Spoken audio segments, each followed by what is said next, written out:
गुरुदेव। जय गुरुदेव।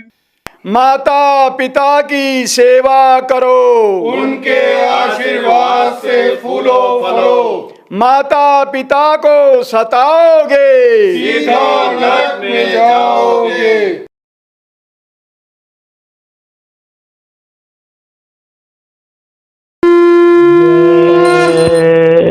गुरुदेव।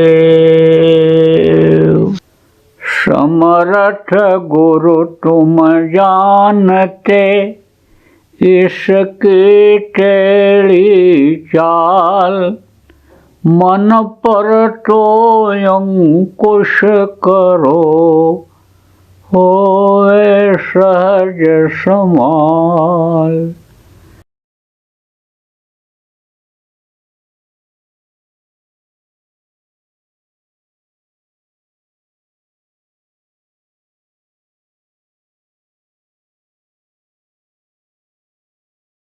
जय गुरुदेव।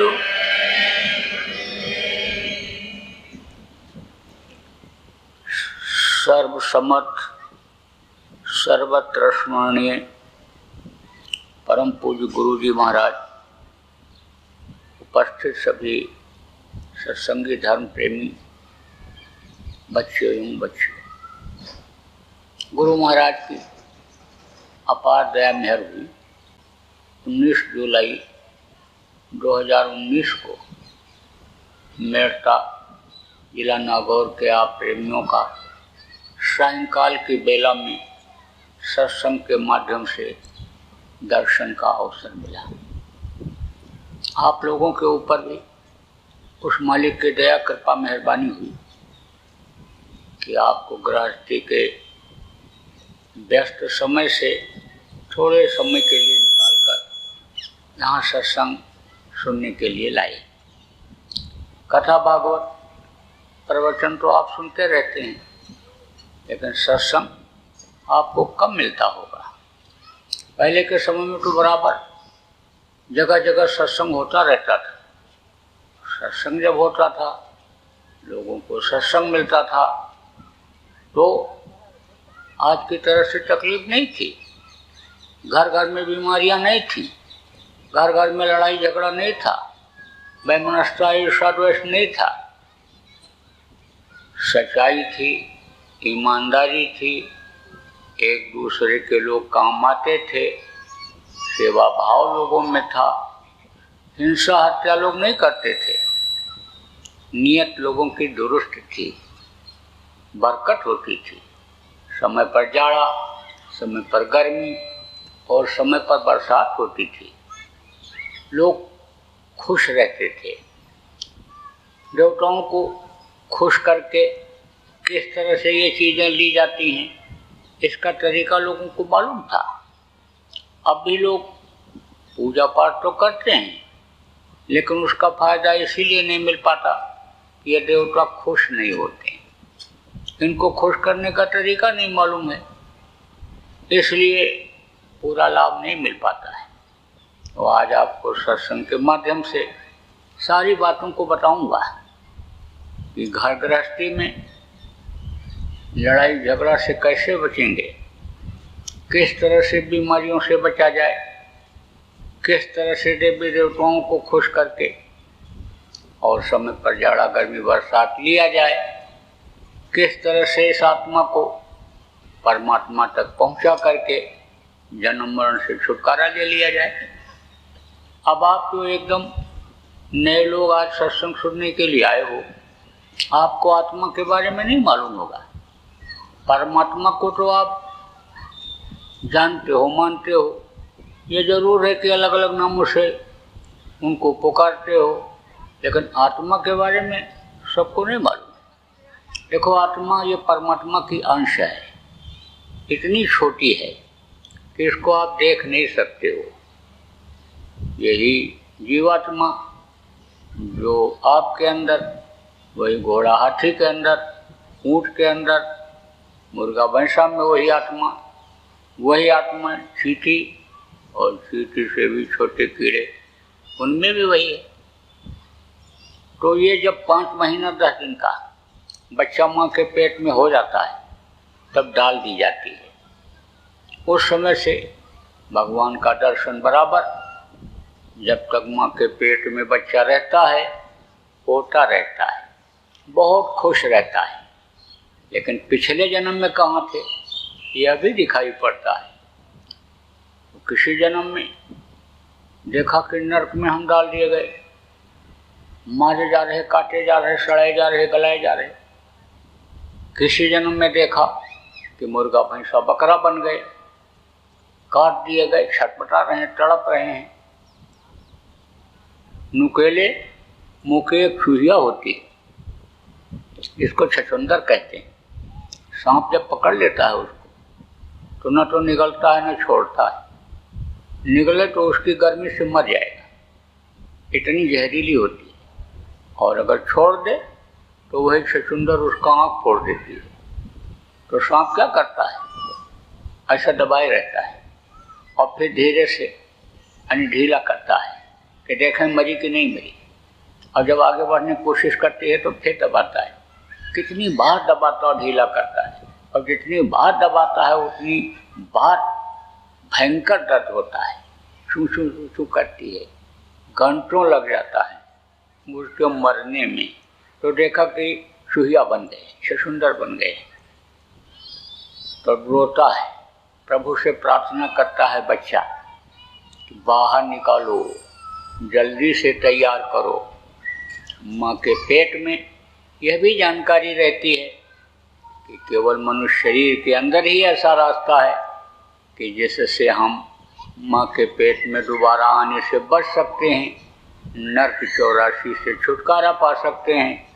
माँ के पेट में यह भी जानकारी रहती है, जब समर्थ गुरु मिलेंगे, सच्चे गुरु मिलेंगे, वो रास्ता बताएंगे, उस रास्ते पर चलेंगे, तभी हमारा उद्धार कल्याण होगा।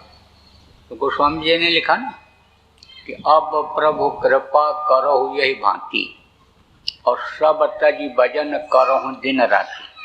बच्चा कहता है माँ के पेट में कि बाहर निकालो, बाहर निकालो, जल्दी से करो, हमको जल्दी से तैयार करो। बाहर निकल करके हम दिन रात भजन करेंगे, पूजन में लगे रहेंगे, आपको कभी भी नहीं भूलेंगे।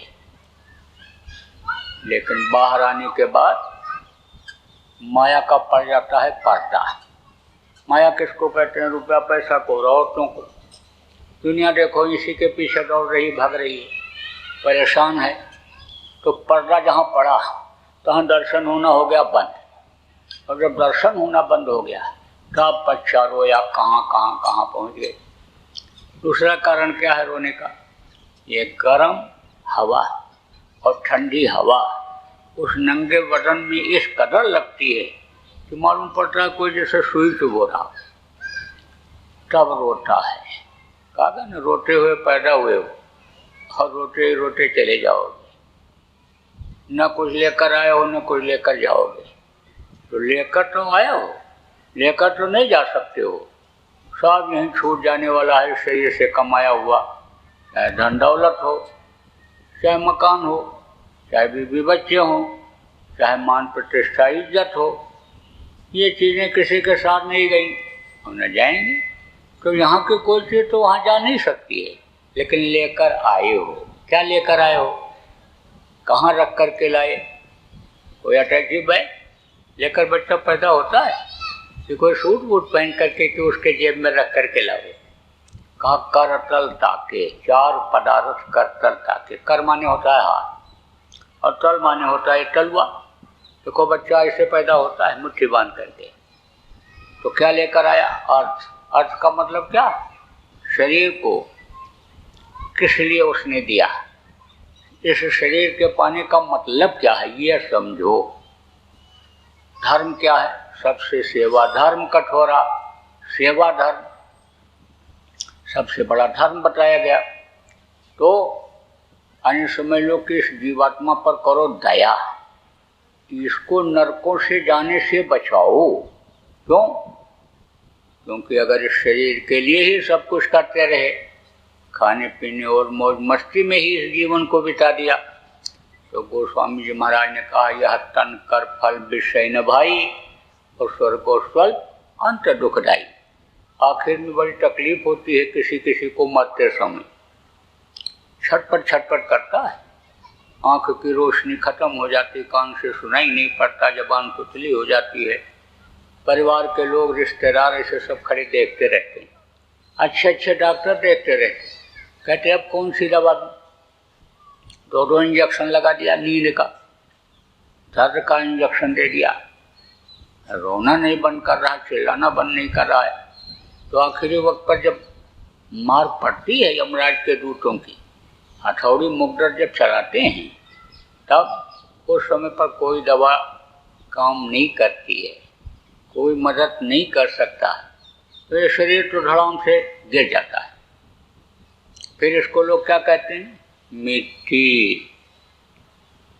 इतने आदमी बैठे हो, अभी किसी के शरीर के ऊपर हाथ रख करके कहो यह तुम्हारा मिट्टी है, तो गाली देगा, अंधा हो गया, दिखाई नहीं पड़ रहा, मोतियाबिंद हो गया, हीरा जैसी काया, देव दुर्लभ शरीर, देवता जिसके लिए तरसते हैं उसको ये मिट्टी बता रहा है। लेकिन चाहे राजा का शरीर हो, चाहे महाराजा का शरीर हो, चाहे जिसका शरीर हो, सबके शरीर को लोग मिट्टी ही कहते हैं और ले जा करके जला करके राख कर देते हैं।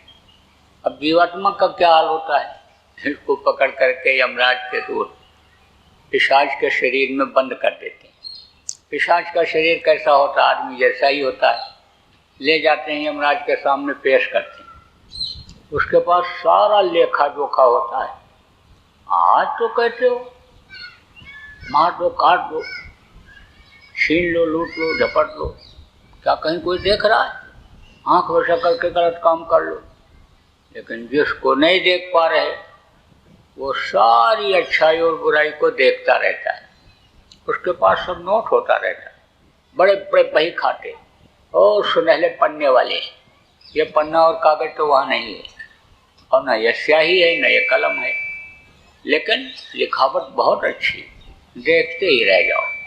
चित्रगुप्त उनके मंत्री, पेशकार जिनको कहते हो, देख के ही बताते हैं कि ये इतना झूठ बोला, बेईमानी किया, चोरी किया, चकारी किया, ये इतना व्यभिचार किया, इतना लूटपाट किया, इतना दिल दुखाया, सारा लेखा जोखा उनके पास होता है, सब बता देते हैं। और जैसे ही बताया तैसे सजा बोल देता है, बस सजा मिलना शुरू, आंखें फोड़ के और मार मारते हैं, कोड़ा लगाते हैं, भगता है, गिरता है, हाथ पैर टूटता है, सीने पर सवार होकर दबाया, आंखें निकल आई, जीभ बाहर निकल आई, जब देखा बेहोश हो रहा फिर हट गए, फिर अंदर चली गई आंख, जीभ अंदर चली गई, खड़ा हो गया, फिर इसी तरह से गिराया, दबाया, हाथ पकड़ा, फेंक दिया, हाथ उखड़ गया, उनके हाथ में ही रह गया, उखड़ने का दर्द से चिल्ला रहा, तड़प रहा है, जब देखा बेहोश हो रहा तो फिर फेंक दिया, फिर जुड़ गया। तो सजा भोगने के लिए ही भेजते हैं, काटते हैं और फिर जोड़ते, फिर काटते, फिर जोड़ते, फिर नरकों में डाल देते हैं। अलग अलग धाराएं जैसे यहाँ होती हैं, संविधान में धाराएं हैं ना, कि किसी को गाली दे दिया उसकी सजा अलग है, कोई दफ़ा 144 तोड़ दिया उसकी सजा अलग है, साधारण बाल बाकी सजा अलग है, किसी के ऊपर हमला कर दिया जानलेवा उसकी सजा अलग है, किसी को मार दो खत्म हो जाए उसकी सजा अलग है। ऐसे वहाँ भी सजाएं हैं, यानी नर्क हैं कई तरह के, 42 प्रकार के छोटे बड़े नर्क हैं, उनमें डाल देते हैं, पड़े रहो, कोई सुनवाई होने वाला, कोई उधर जाता ही नहीं है कि जो सुनवाई करे। जब समय पूरा होता है, जैसे यहाँ सजा पूरी हो जाती है जेल की, ऐसे वहाँ जब सजा पूरा होता है तब उधर से निकाल करके कीड़ा मकोड़ा के शरीर में, सांप गुजर बिच्छू के शरीर में, मुर्गा भैंसा बकरा के शरीर में यही जीवात्मा डाल दी जाती। दिन भर में कई बार मरो, कई बार जियो। कैसे? अब इधर बारिश होगी तो लाइट के पास कीड़े आ जाएंगे, ऐसे दिखाई पड़ेंगे, तो थोड़ी देर बाद बस गिरेंगे, खत्म हो जाएंगे। ऐसे कितनी बार मरो, कितनी बार जियो। अब आप ये समझो, पैदा होते और मरते समय दोनों में तकलीफ होती। जिसका जो शरीर होता है उसी हिसाब से उसको तकलीफ महसूस होता है, आप देखो जानवरों को भी मरते समय तकलीफ होती है, तो ऐसे ही आप ये समझो कि मनुष्यों को भी तकलीफ होती है। पैदा होते समय बच्चा रोया और आखिरी वक्त पर इतना दर्द होता है कि हजारों बिच्छू के डंक मारने इतना दर्द बदन में पैदा होता है। तो इससे जब छुटकारा मिला गाय बैल की योनि के बाद, तब मनुष्य शरीर मिलता है। जो गाय होगी औरत बनेगी, बैल होगा पुरुष बनेगा। यह भेद कुछ दूर तक चलता है और उसके बाद जब अंदर में मानसरोवर है, वहाँ पर ये जीवात्माएं जब स्नान कर लेती हैं, तब स्त्री पुरुष का भेद खत्म हो जाता है। शब्द को जब ये पकड़ लेती है तब अपने वतन मालिक के पास पहुँच जाती है। वहाँ पर कोई भेदभाव नहीं, सब एक जैसे। कहा ना गुरु न चेला, सब में बोले एक अकेला, सब एक जैसा ही हो जाता है। लेकिन यहाँ कुछ दूर तक रहता है। तो अब आप क्या समझो कि यह मनुष्य शरीर यानी 9 महीना माँ के पेट में लटकने के बाद तब आपको ये मिला है। ये देव दुर्लभ शरीर है। देवता इसके लिए 24 घंटे तरसते रहते हैं कि थोड़े समय के लिए हमको शरीर मिल जाता तो हम अपना काम बना लेते। अब अपना काम क्या है और पराया काम क्या है? इस वक्त पर जो काम करने में लोग लगे हुए हैं वो है पराया काम। घर मकान बनाए, बस समय पूरा हुआ छोड़कर चले गए। अब उस घर में कौन रहेगा? दूसरे लोग रहेंगे। जिसको अपना अपना कहता रहा वो उसका हुआ, दूसरे का हो गया। दुकान चलाते हैं, कहते मेरी दुकान मेरी दुकान, और समय पूरा हो गया चले गए। और उसको दूसरा चलाएगा, उसकी आमदनी दूसरा खाएगा। यही जमीन खेती है, कितने लोग जोते बोए खाए और चले गए। धरती वही है, जमीन वही है, खेत वही है, लेकिन इसी को कितने लोग कहते रहे मेरी जमीन मेरा जमीन, मेरा घर मेरा घर। हाँ बाप सोचो, अगर आपका ये होने को हो तो बाप दादा भी तो यही करते करते चले गए। तो अब आप ये समझो कि ये काम जो आदमी करने में इस समय लगा हुआ है, यह काम अपना काम नहीं है। अपना काम क्या है कि इस शरीर के रहते रहते इस जीवात्मा को परमात्मा तक पहुंचा दिया जाए, कि जहाँ से फिर इस दुख के संसार में दुख झेलने के लिए आना न पड़े, क्योंकि यह है दुखों का संसार। देखो यहाँ कोई सुखी है? जिसके पास नहीं है वो तो रो ही रहा है, अब जिसके पास ज़्यादा है वो भी रो रहा है। अभी नोटबंदी हुई थी, नींद नहीं आ रही थी सेठ को। चारपाई पर रात में उठे बैठे टहले कमरे में। 3 दिन जब हो गया तो लड़का लेकर के गया डॉक्टर के पास। डॉक्टर ने कहा भाई सुबह सुबह सेठ जी को क्यों ले आए, क्या हो गया? बोला नींद नहीं आ रही है। डॉक्टर ने कहा नींद की गोली दे दिए होते। बोला 3 गोली दे दिया, नींद नहीं आई। डॉक्टर भी सोचने लगा आप कौन सी दवा दें। तब तक लड़का बोल पड़ा साहब 4थी गोली दे दें। डॉक्टर बोला 4थी गोली दे तो दोगे, सो तो जाएंगे लेकिन फिर उठ नहीं पाएंगे, सोते ही रह जाएंगे। यही 3 गोली बहुत ज़्यादा हो गई, ओवरडोज हो गया। जिसके पास नहीं वो भी रो रहा, जिसके पास है वो भी रो रहा, जिसके लड़के नहीं हैं वो भी रो रहा, जिसके कई लड़के हो गए परेशान होकर के कहता मर जाते तो ठीक था, वो भी रो रहा है। आप समझो फिर रोना धोना ये शुरू हो जाता है कब से? पैदा होते समय से ही। पैदा हुए तब रोए, दूध नहीं मिला तब रोए, स्कूल जाने को हुआ तब रोए, लड़कों से खेल खेल में झगड़ा हो गया तब रोए, पढ़ाई कर लिया नौकरी नहीं मिली तो रोए, खेल हो गए तो रोए, शादी नहीं हुई तो रो रहे, शादी हो गई तो रो रहे। रोने धोने का यह संसार हो गया। इससे कब छुटकारा मिलेगा? जब उठना बैठना खाना पीना तो तरीका सीख जाएंगे, तभी लड़ाई झगड़ा और बीमारियों से छुटकारा मिलेगा। आप देखो बीमारियां साथ क्यों नहीं छोड़ती? इसी में कई घर ऐसे हैं इनमें कोई न कोई बीमार ही रहता है, रोज झगड़ा होता है, अब ये न बताऊँ तो मैं बता दूंगा, 2 4 10 को बता दूंगा कि इनके यहाँ रोज झगड़ा होता है। बूढ़े न लड़ें, जवान न लड़ें, तो लड़के ही एक दूसरे का बाल गाल नोचते रहते हैं, चीपू लगा रहता है। कारण क्या है? कारण यही है कि सत्संग नहीं मिला, सीख नहीं पाए कैसे रहना चाहिए, क्या खाना चाहिए, क्या पीना चाहिए, किस तरह रहना चाहिए। देखो मैं आपको सब बताऊंगा। यह मनुष्य शरीर ये भगवान का बनाया हुआ मंदिर है। यह शाकाहारी भोजन खाने के लिए मिला हुआ है। जब से मांसाहार बढ़ा, जब से मुर्गा भैंसा लोग खाने लगे, बकरा खाने लगे, तब से देखो बीमारियां बहुत बढ़ गई। क्यों? क्योंकि खून हो गया बेमेल। बेमेल किसको कहते हैं?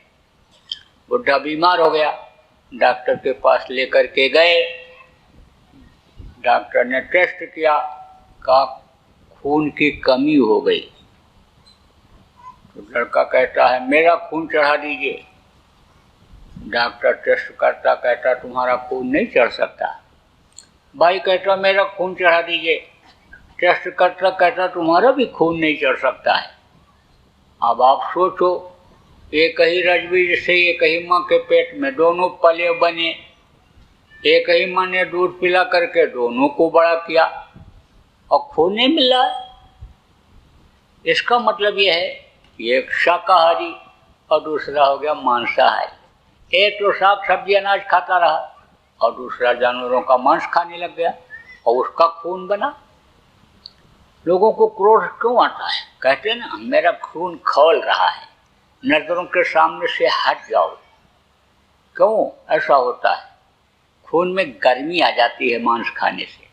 देखो मांसाहारी जानवर होते हैं, कितना उनके अंदर गर्मी रहती है। एक कुत्ते ने दूसरे कुत्ते को देखा और एकदम से भूखने लगता है, डरवाने लगता है, और वो भी अगर कुछ बोल दिया तो ऊपर चढ़ाई कर देता है।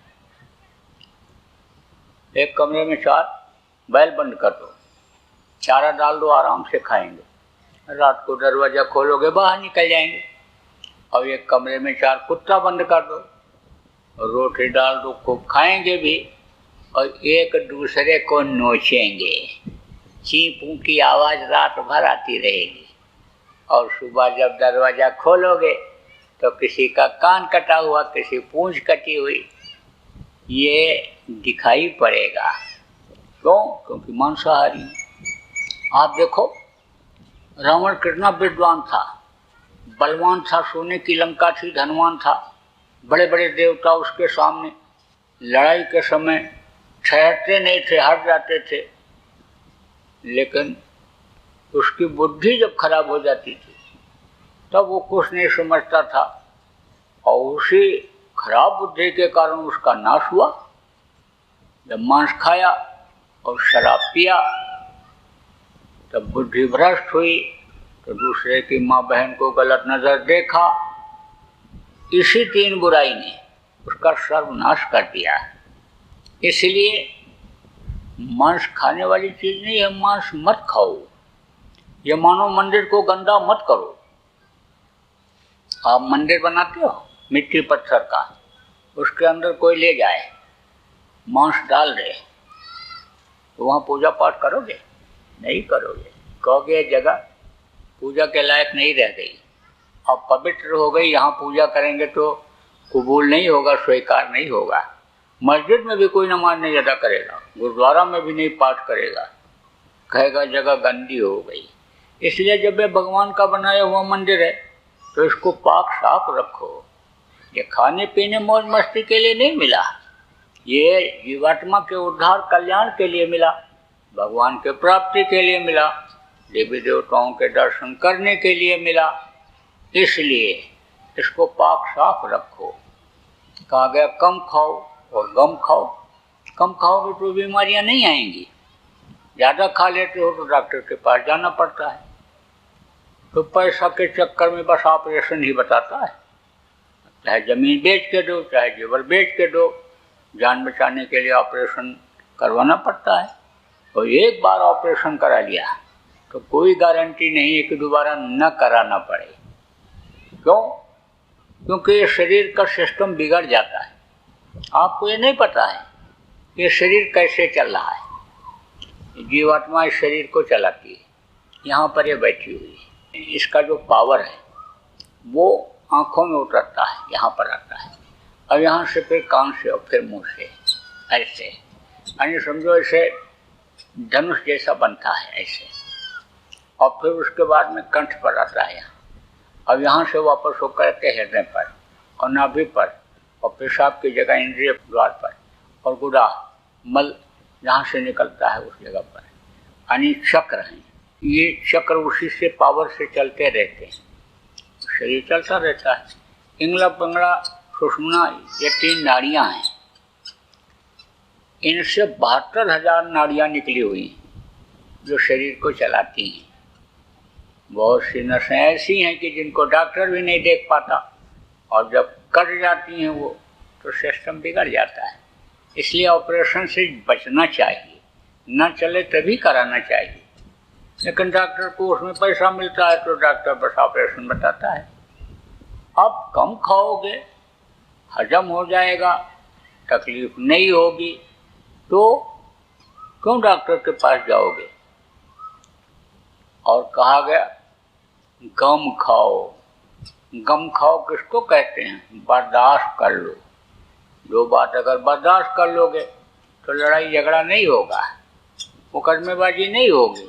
और नहीं मुकदमेबाजी में अगर फंस गए तो कितनी बार कोर्ट कचहरी जाना पड़ेगा, कुछ नहीं कहा जा सकता है।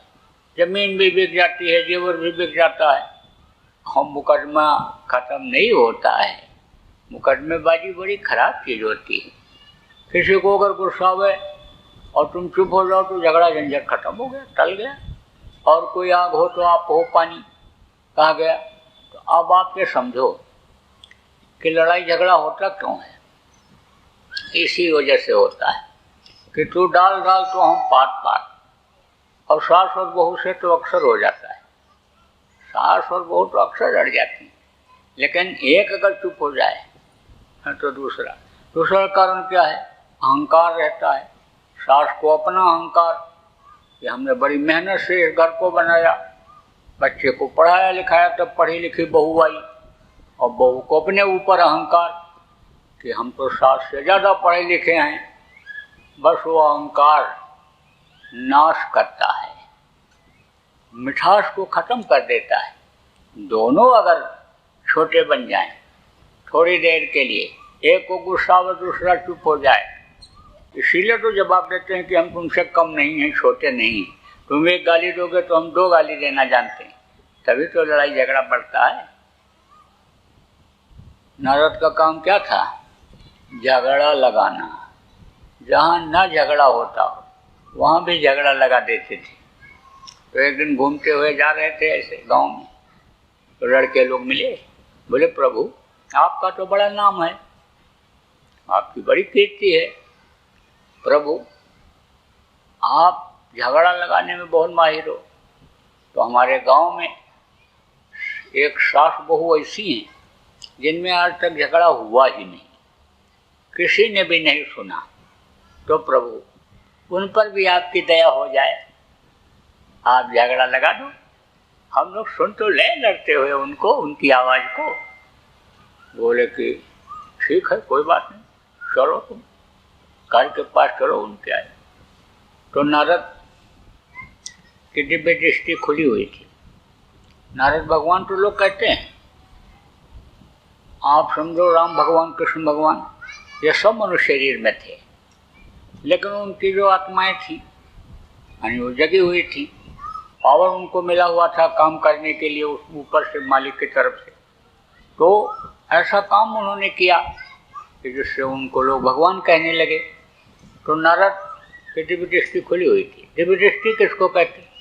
इन्हीं दोनों आँखों के बीच में तीसरी आँख है, आत्मचक्षु नेत्र है। तो उसी के सहारे चले जाते थे, दिव्य दृष्टि से चले जाते थे, विष्णु से बात कर जाते, शिव से बात कर जाते, सब घूम जाते थे स्वर्ग वैकुंठ। तो नारद ने देखा कि सास नीचे नसैनी सीढ़ी पकड़े हुए खड़ी है और बहुत सीढ़ी पर चढ़ करके अचार का मटका उतार रही है। नारद ने कहा मौका बहुत अच्छा है, गण को भेजो और वो ढकेल देगा मटके को। मटका जहाँ नीचे गिरा तहाँ दोनों कुत्ते की तरह लड़ेंगी, बस झगड़ा हो जाएगा, लड़के सुन लेंगे, इनकी भी इच्छा पूरी हो जाएगी। तो गण को भेजा। अब उसने गिरा दिया मटका, लेकिन मटका जब गिरा तो यानी सास बोली, बेटी मेरे से बड़ी गलती हो गई, मैं मटके को पकड़ नहीं पाई और बहुत सीढ़ी से उतर के आई और सास के पैरों पर गिर गई। बोले माफ़ कर दो माँ, मैं आपको मटका पकड़ा नहीं पाई। बहू कहती मेरी गलती, सास कहती मेरी गलती। नारद दरवाजे पर खड़े देख रहे हैं, कह रहे हैं आप कौन सा मंत्र मारूं, कौन सा फार्मूला अपनाऊं कि इनमें झगड़ा हो जाए, जब दोनों अपनी ही अपनी गलती बता रही हैं। तब नारद आए और नारद हाथ जोड़ करके खड़े हो गए। बोले न तुम्हारी गलती न इनकी गलती, गलती तो मेरी है कि मैंने तुम जैसी लक्ष्मी के बीच में यानी झगड़ा लगाने की कोशिश किया। ऐसे ही अगर छोटा बन जाए थोड़ी देर के लिए आदमी, तो सारे झगड़ा झंझट से छुटकारा। अब आप ये समझो, ये मोटी मोटी बातें इस तरह की हैं कि जो जीवन में घटा देने से आने समय लोग की समस्याएं सुलझ जाती हैं। और जब समस्या बनी रहती है, दिक्कत परेशानी रहती है, भगवान भी उसमें याद नहीं आता है। अभी आपसे कहा जाए कि खाने को नहीं मिलेगा, लेकिन भगवान आपके साथ 24 घंटा रहेंगे, तब कहोगे भाई भगवान से ही कह दो हमको पहले खाने को दे दें, हमारा पेट भर जाए, तब हमको भगवान भी अच्छे लगेंगे। कह दिया जाए पड़े रहोगे चारपाई पर, उठ बैठ नहीं सकते हो, लेकिन विष्णु भगवान पंखा झलते रहेंगे, तब कहोगे विष्णु भगवान से ही कह दो हमको उठा दें, खड़े हो जाएं, हम चलने फिरने लगे, स्वस्थ हो जाएं, हमको पंखा और उनकी सेवा नहीं चाहिए। अगर कह दिया जाए अपमान निंदा हो जाएगा, बेइज्जती हो जाएगी तुम्हारी, लेकिन भगवान साथ रहेंगे, कहोगे नहीं इज्जत के साथ रहना चाहता हूँ, दिन रात मेहनत इज्जत बनाने के लिए करता हूँ, घर मकान बनाता हूँ, गाड़ी घोड़ा खरीदता हूँ, अच्छी जगह पर बैठने की कोशिश करता हूँ कि मान प्रतिष्ठा इज्जत बनी रहे, तो उन्हीं से कह दो बेइज्जत न करें, इज्जत के साथ हमको रहने दें। तो ये सारी चीज़ें ज़रूरी हैं। तो अब ये कैसे होगा? एक साधे सब सधे और सब साधे सब जाए। एक ऐसा तरीका आपको बताऊंगा कि जिससे आपका लोक बनेगा और परलोक भी बन जाएगा। लोक बनाना किसको कहते हैं? कहते हो ना कि अच्छा खाते हैं, अच्छा पहनते हैं, अच्छे मकान में रहते हैं, अच्छे गाड़ी घोड़ा पर चलते हैं, इनकी पत्नी पतिव्रता, पुत्र आज्ञाकारी, इनको लोग प्रणाम करते, सलाम करते, पैर छूते हैं, इनका लोक बना हुआ है। जय गुरुदेव। अभी आपने बाबा उमाकांत जी महाराज के सत्संग को सुना। बाबा जी अन्य किसी से चंदा न लेकर अपने प्रेमियों के सहयोग से देश विदेश में तमाम जनहित के काम करते हुए सभी तरह की तकलीफ़ों को दूर करने व प्रभु के मिलने का उपाय बताते हैं। आप इस जीवन के इस बचे हुए समय में समय निकालकर बाबा जी से ज़रूर मिलिएगा। आपके सुझाव के लिए व्हाट्सएप नंबर 9575600700। जय गुरुदेव, जय गुरुदेव।